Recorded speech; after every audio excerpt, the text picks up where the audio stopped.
Oke, karena di hutan cuaca tidak menentu.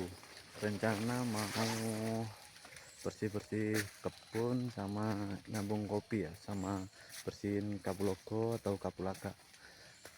Baru jam 2 sore sudah berkabut, gerimis berkabut. Wow.